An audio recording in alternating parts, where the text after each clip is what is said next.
واہ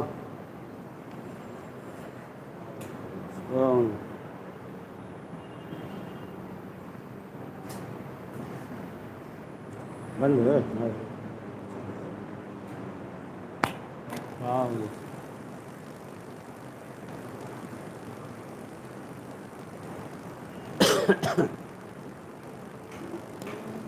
اعوذ باللہ من الشیطان الرجیم بسم اللہ الرحمن الرحیم یا ایھا الذین آمنوا کتب علیکم الصیام کما کتب علی الذین من قبلکم لعلکم تتقون۔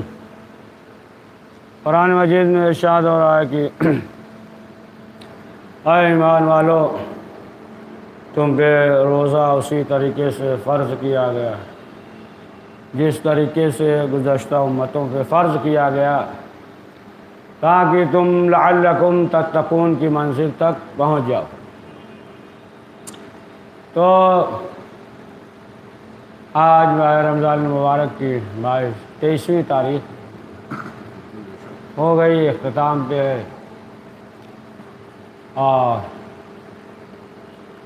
پروردگار کی بارگاہ میں یہ دعا ہے کہ پروردگار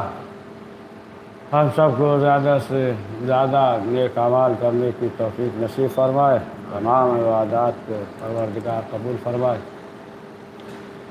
تو حضرات محترم، آج روزے کے سلسلے سے ایک دو مسائل کی اگر انسان روزے دار اگر عمدن جان بوجھ کر صبح سے پہلے غسل نہ کرے، اس پہ غسل جنابت واجب ہو، اور جان بوجھ کر عمدن غسل نہ کرے تو پھر قضا کے ساتھ اس پہ کفارہ بھی واجب ہو جائے گا۔ لیکن اگر مصمم ارادہ ہو، مثلاً رات میں صبح کی اذان سے پہلے اس پہ غسل واجب ہو جائے اور مصمم اس کا ارادہ ہو غسل کرنے کا،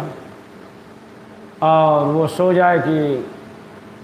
اٹھیں گے تو اٹھنے کے بعد غسل کر لیں گے، اس ارادے سے اور مصمم ارادہ بنا کر اگر سو جائے کہ اٹھ جائیں گے اور اٹھنے کے بعد غسل بھی کریں گے، تو اگر اس ارادے سے اور اس یقین اطمینان سے سو جائے اور صبح کی اذان تک سوتا رہے تو اس کا روزہ صحیح ہوگا۔ لیکن اگر اگر اسے معلوم ہے کہ اگر سو گیا تو صبح سے پہلے بیدار نہیں ہو پائے گا، یا مثلاً اس کا ایسا ارادہ نہ ہو پھر سو جائے، صبح کی اذان تک سوتا رہے، تو اس کا روزہ باطل ہو جائے گا۔ اس کا ایسا ارادہ نہیں تھا، سو گیا، اور وہ قضا بھی رکھے گا اور کفارہ بھی دے گا۔ اب اگر مثلاً کسی کے پاس وقت تنگ ہو، غسل کرنے کا اس کے پاس وقت نہ ہو، تو پھر اسے چاہیے کہ وہ تیمم کر لے، پھر بعد میں وہ غسل کر لے۔ اور دن میں اگر عالم خام میں جنوب ہو جائے تو پھر اس سے روزے کی صحت پہ کوئی اثر نہیں ہے، یعنی اس کا روزہ باطل نہیں ہوگا، اور یہ بھی ضرور نہیں کہ فوراً غسل کرے، یہ بھی واجب نہیں ہے کہ فوراً غسل کرے۔ اب وہ غسل کرے گا تو وہ نماز کے لیے غسل کرے گا۔ دیکھیے، اسی طریقے سے اگر روزے دار دن میں ڈکار وغیرہ لے اور کوئی چیز اس کے اندر سے معدہ سے پیٹ سے باہر آ جائے، منہ میں آ جائے، اور پھر اگر اسے نگل لیا، اندر جان بوجھ کر نگل لے گا، تو اس کا روزہ باطل ہو جائے گا، اس کا روزہ باطل ہو جائے گا۔ یا اسی کے ساتھ مثلا کوئی اور چیز آ جائے تو اس سے بھی اس کا روزہ باطل ہو جائے گا۔ اب اگر مثلا روزے دار جو ہے وہ تر لباس پہنے، تو یہ تر لباس پہننا یا تر کرنا اس طریقے سے یہ مکروہ ہے، مکروہ ہے، اور اس سے روزہ باطل نہیں ہوگا، مکروہ ہے، مکروہ ہے، نہ کرے تو اچھا ہے۔ یا مثلا جو ہے ناک میں دوا ڈال رہا ہے تو وہ بھی اس وقت کہ جب اسے یہ علم نہ ہو کہ آیا یہ چیز جو ہے حلق تک جائے گی یا نہیں، تو یہ مکروہ ہے۔ لیکن جو ہے اگر اسے معلوم ہو کہ اگر ناک میں دوا ڈالیں گے تو حلق تک جائے گی تو پھر یہ جائز نہیں ہے، اگر معلوم ہے تو پھر یہ جائز نہیں۔ اسی طریقے سے یہ بھی مکروہ ہے کہ انسان روزے کی وجہ سے بار بار کلی کر رہا ہے تو یہ بھی مکروہ ہے۔ لیکن اگر جو ہے کلی کیا ہے روزے کی وجہ سے بار بار، تو اب جو اس کے اندر جو تراوٹ ہو، اگر تراوٹ اس طریقے سے گھل مل جائے کہ باہر کی تری نہ کہا جائے تو کوئی حرج نہیں نگلنے میں، ورنہ جو ہے اسے چاہیے کہ پہلے 3 دفعہ تھوک دے، 3 دفعہ تھوک دے، پھر اس کے بعد اگر جو تراوٹ وغیرہ اس طریقے سے جو ہے اگر وہ نگل لیا تو پھر اس میں کوئی حرج نہیں۔ اب جو ہے نماز کے احکامات، نماز کے احکام میں سے نماز جماعت کے سلسلے سے یہ ہے ایک پوچھا کہ جو کچھ بھی نماز جماعت میں جو کچھ مقتدی کے لیے جو کچھ بھی پڑھ رہا ہے، یعنی الحمد اور سورہ کے علاوہ باقی چیز جو ہے وہ خود پڑھے گا، اور اس کے علاوہ جو دیگر افعال ہیں مثلا رکوع ہے یا سجود ہے، رکوع یا سجود، یہ ضروری ہے کہ امام کے ساتھ بجا لائے یا تھوڑی دیر بعد ہے، زیادہ دیر نہیں ہے، زیادہ دیر بعد نہیں، یا عمدن جو ہے امام سے پہلے بجا لائے گا یا عمدن جو ہے امام سے کافی دیر بعد بجا لائے گا تو پھر اس کی جماعت باطل ہو جائے گی۔ اور باقی جو الحمد اور سورہ کے علاوہ باقی چیزیں جو پڑھنا اس کے لیے ضروری ہے تو وہ آہستہ پڑھے اور امام کے ساتھ پڑھے، امام کے ساتھ پڑھے۔ لیکن اگر امام سے پہلے پڑھ لے تو پھر اس میں کوئی حرج نہیں ہے۔ یہاں مثلا جو ہے سلام، نماز سلام امام سے پہلے پڑھ لے تو پھر یہ ضروری نہیں ہے کہ دوبارہ امام کے ساتھ پڑھے، یہ ضروری نہیں ہے۔ اسی طریقے سے اگر امام قیام کی حالت میں ہو اور کوئی شخص اقتدا کرنا چاہے اور اسے یہ معلوم نہ ہو کہ امام کون سی رکعت میں ہے، معلوم نہ ہو اسے کہ امام یا پہلی یا دوسری میں ہے یا تیسری یا چوتھی رکعت میں ہے، تو وہ قیام کی حالت میں اقتدا کر سکتا ہے اور وہ الحمد اور سورہ پڑھے، الحمد سورہ جو ہے وہ قربت کی نیت سے پڑھے، اگرچہ بعد میں معلوم ہو جائے کہ امام پہلی یا دوسری رکعت میں تھا، اس کی جو ہے نماز صحیح ہے، اگرچہ بعد میں معلوم ہو جائے، قیام کے وقت معلوم نہیں تھا تو وہ ابتدا کر سکتا ہے۔ اب اگر معلوم ہو کہ امام تیسری یا چوتھی رکعت میں معلوم ہے اور اسے یہ بھی معلوم ہے کہ اب ابتدا کرے گا، الحمد سورہ پڑھے گا، تو پھر ایک رکوع میں امام کے ساتھ شامل نہیں ہو سکتا، یعنی امام کی تیسری یا چوتھی رکعت اور اس کی پہلی یا دوسری رکعت ہے، تو اب اس کے لیے ضروری ہے کہ وہ الحمد اور سورہ پڑھے، اور اگر سورہ کے لیے وقت نہیں ہے تو پھر ضروری ہے کہ وہ الحمد پڑھے اور امام کے ساتھ رکوع میں شامل ہو جائے۔ لیکن اب اسے یہ معلوم ہے، یعنی قیام کے وقت ابتدا کیا، اس کی پہلی یا دوسری رکعت ہے، امام کی تیسری یا چوتھی رکعت، اور اسے معلوم ہے کہ اب اگر ابتدا کریں گے الحمد پڑھیں گے تو امام کے ساتھ رکوع میں شامل نہیں ہو پائیں گے، تو اب اس کے لیے احتیاط واجب یہ ہے کہ اب وہ امام کے رکوع کا انتظار کرے، امام کے رکوع کا انتظار کرے اور پھر اس کے بعد جو ہے وہ ابتدا کرے۔ اب اگر کوئی شخص امام کی دوسری رکعت میں ابتدا کر رہا ہے تو اب ظاہر سی بات ہے کہ اس کی پہلی رکعت ہوگی، اور پھر جب امام تشہد پڑھ رہا ہو، امام تشہد پڑھے، یعنی امام کی جب دوسری رکعت ہے تشہد پڑھ رہا ہے اور اس کی پہلی رکعت ہے، تو پھر اسے چاہیے کہ وہ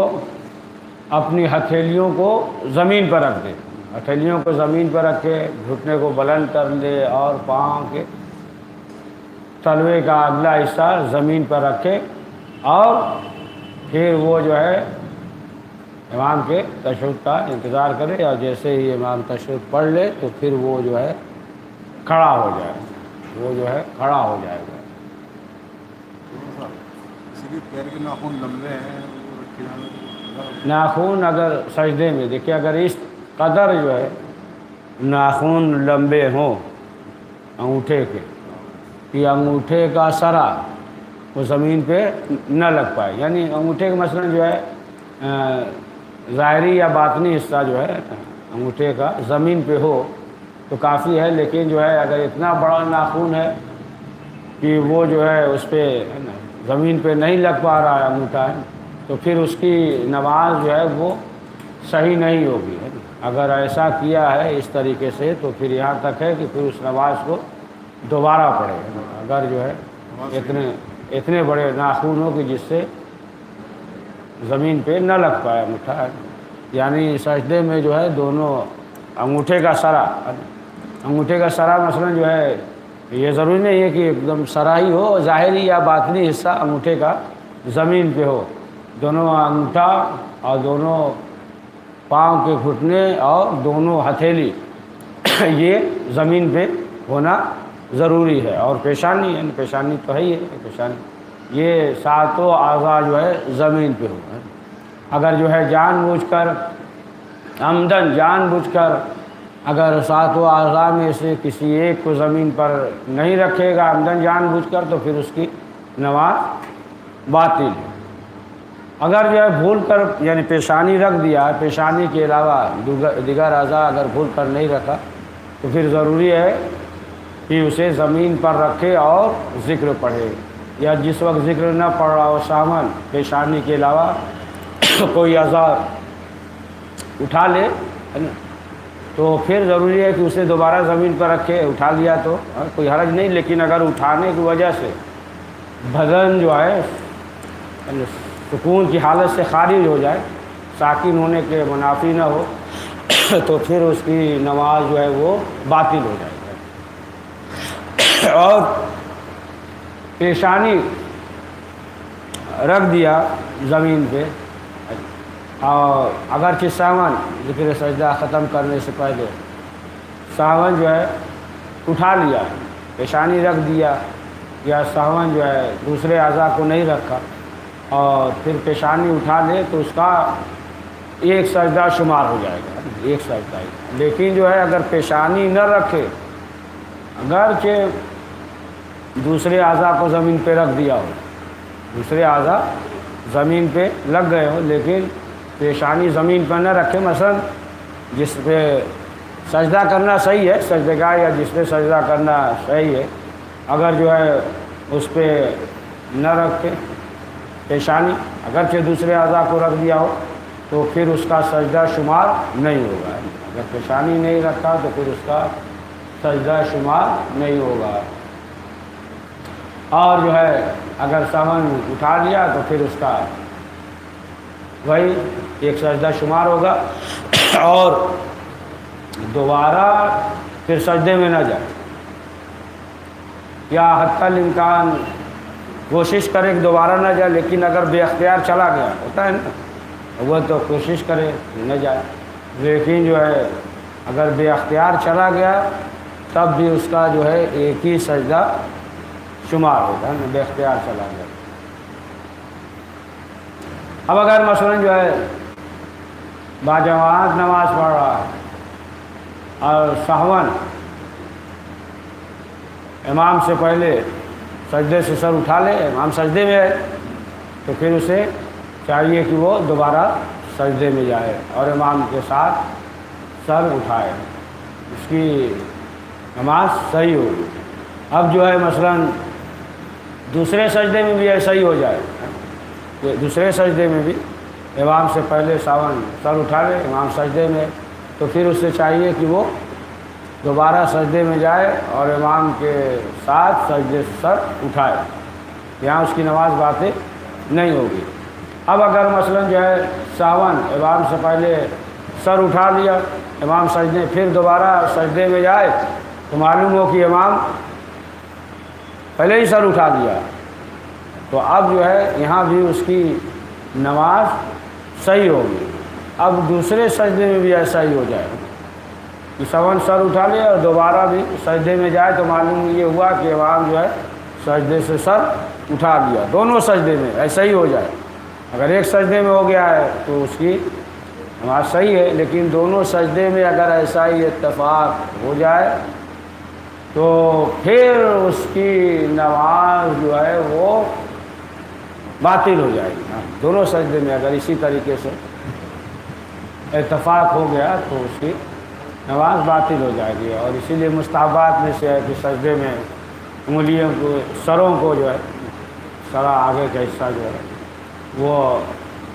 روبہ قبلہ ہو، کعبے کی طرف روبہ قبلہ ہو، اور اپنے ہتھیلیوں کو مستحب یہ ہے کہ اپنے کانوں کے پاس رکھے، مرد کے لیے یہ ہے کہ کمری کو زمین پر نہ رکھے، بازوؤں کو اپنے پہلو سے جدا رکھے، یا یہ بھی مستحب ہے کہ ناک پہ جو ہے سجدگاہ رکھنا ہے نا، سجدگاہ ناک پہ بھی سجدگاہ رکھنا، یہ مستحب ہے، یہ مستحب ہے۔ یا اسی طریقے سے مثلا جو حنوت ہوتا ہے غسل دینے کے بعد میت کو حنوت کرنا، جو ہے حنوت کرتے ہیں نا کافور سے، یہ جو ہے واجب ہے، اس میں بھی یہ 7 اعضاء ہے جو ضروری ہے، پیشانی، ہتھیلی، گھٹنا، پاؤں، انگوٹھے کو اور ناک پہ لگانا، یہ بھی مستحب ہے، حنوت کرنا مستحب ہے۔ اسی طریقے سے سجدگاہ پہ ناک رکھنا یہ بھی مستحب ہے، مستحبات میں سے۔ تو اب اگر اس طریقے سے سجدہ کر رہا ہو کہ مثلا جو ہے زیادہ پھیلا دیا، اس طریقے سے لگ ہی نہیں رہا سجدہ کیا ہے نا، تب تو اس کی نماز باطل ہے، لیکن پیٹ جیسے زمین سے لگ جائے اس طریقے سے سجدہ کر رہا ہے تو بہرحال وہ اس کی نماز باطل نہیں ہوگی، لیکن اس طریقے سے اگر ہو جائے سجدہ کر رہا ہے کہ اگر لوگ دیکھیں تو یہ نہ کہیں کہ سجدہ کر رہا ہے، اس طریقے سے ہو کہ دیکھنے والا یہ نہ کہے کہ یہ سجدہ کر رہا ہے، تو پھر اس کی نماز جو ہے وہ باطل ہو جائے گی۔ اور اسی طریقے سے ضروری ہے کہ سجدگاہ جس پہ سجدہ کرنا ہے، پیشانی اور اس کے درمیان کوئی چیز حائل نہ ہو، پیشانی یا اس کے درمیان۔ اب مثلا سجدگاہ کا رنگ ونگ تبدیل ہو جائے اس سے کوئی حرج نہیں ہے، لیکن کوئی چیز درمیان میں آ جائے جو بھی ہو، کوئی الگ سے اس طریقے چیز ہو یا بال وغیرہ جو بھی کہ درمیان میں کہ جس سے پیشانی نہ لگ پائے سجدے گاہ پہ، تو پھر اس کا سجدہ جو ہے درست نہیں ہوگا۔ درمیان میں کوئی چیز جو ہے حائل نہیں ہونی چاہیے سجدے گاہ میں، یا جس پہ سجدہ کرنا درست ہے سجدے گاہ اور اس کی پیشانی میں۔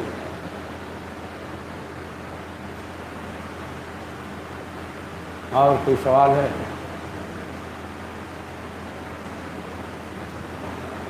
یہ موبائل کے اندر قرآن شریف گر جانے کا دیا ہے؟ نہیں، آمدن نہیں کیا نا، مثلا آمدن نہیں، تو اس میں جو ہے کوئی نہیں ہے، سہون ہو گیا، بے اختیاری ہو گیا، گر جائے ہاں بے اختیاری ہو گیا، اس میں کوئی حرج نہیں ہے۔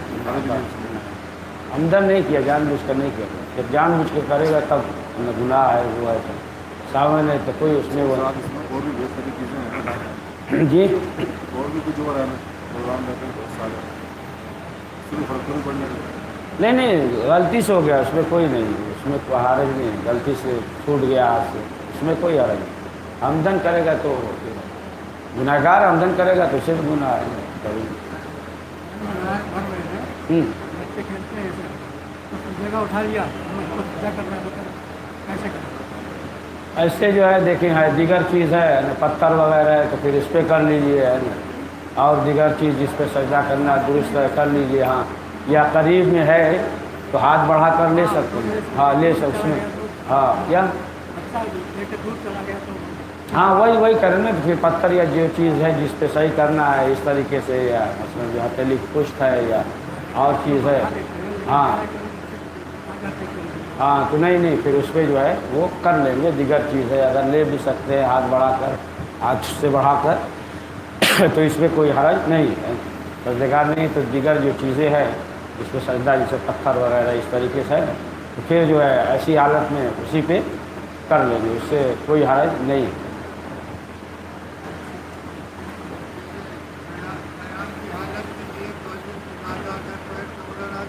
کیا چیز؟ ہاں ہاں نہیں دیکھیے زیادہ مثلا جو ہے فاصلہ نہ ہو ہے نا ایک ڈھک سے، اب مثلا جو ہے جو مثلا جو حالات تھے اس دور میں جو بیماری وغیرہ ہے وہ اس حساب سے، اب اگر ایسا کوئی مسئلہ نہیں ہے تو پھر جو ہے زیادہ فاصلہ بلکہ مستحبات میں سے مستحب یہ ہے کہ ایک دوسرے کا شانہ ملا ہوا ہو، مستحبات کا ایک ڈھک سے زیادہ فاصلہ نہ ہو، مثلا جو ایسا نہیں ہے کہ مثلا ایک انسان جو ہے اس میں ہے نا اور آ سکے اس سے زیادہ فاصلہ نہ ہو، اس سے زیادہ اگر فاصلہ ہے تو پھر جماعت جو ہے اس کی صحیح نہیں ہوگی۔ اتصال ہونا چاہیے، دائیں جانب سے ہو یا بائیں جانب سے ہو یا سامنے سے ہو، سامنے سے، اب تینی جگہ سے اتصال ہوگا، پیچھے سے نہیں، دائیں جانب سے ہے یا بائیں جانب سے ہے، ایک بس ہاں یا پھر جو ہے سامنے سے اتصال۔ اب اگر جو ہے مثلا دائیں جانب سے ہے نہ بائیں جانب سے ہے، مثلا یہ ستون ہے کھمبا، اس کے پیچھے کوئی کھڑا ہو جائے تو اب اس کا اتصال جو ہے کہاں سے ہوگا؟ دائیں جانب سے ہوگا یا بائیں جانب سے ہوگا؟ اب سامنے سے نہیں ہے نا، ستون ہے کھمبا اس طریقے سے یا دیوار ہے تو اب سامنے سے نہیں ہوگا، دائیں جانب سے ہوگا یا بائیں جانب سے ہوگا، تو اگر نہ دائیں جانب سے اتصال ہو نہ بائیں جانب سے تو پھر اس کی جماعت نہیں ہوگی۔ یا مثلا کوئی کھڑا ہو گیا معلوم یہ ہوا کہ آپ سوچا کہ دائیں جانب سے اتصال ہے، اب دائیں جانب سے اتصال جو ہے ختم ہو جائے اور تکبیر کہہ دیا، نیت وغیرہ کر لیا، تو اب جو ہے اسے چاہیے کہ وہ قرآن کے طور پہ نماز کو مکمل کر لے۔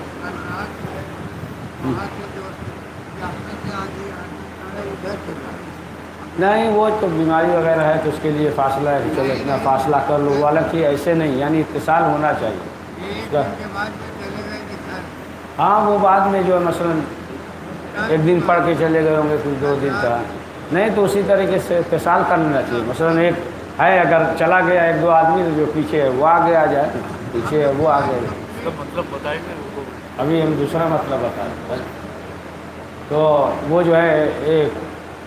دوسرے سے یا دائیں جانب سے یا بائیں جانب سے اتصال ہونا چاہیے. ہاں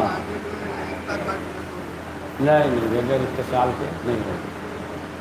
بسم اللہ الرحمن الرحیم. اللہم صل ولیک الحجۃ المناسن صلواتک علیہ وعلی آبائہ فی هذه الساعة بكل ساعة ولیا وحافظا وقائدا وناصرا ودلیلا وعینا حتی تسکن أرضك أرضهم وتمتعه فيها طويلا. اللهم صل على محمد وآل محمد. پانی والا موٹر بند ہے اس سے چالو کر بولا یہ پجرا کتنے کا یہی ہے قراری نکلے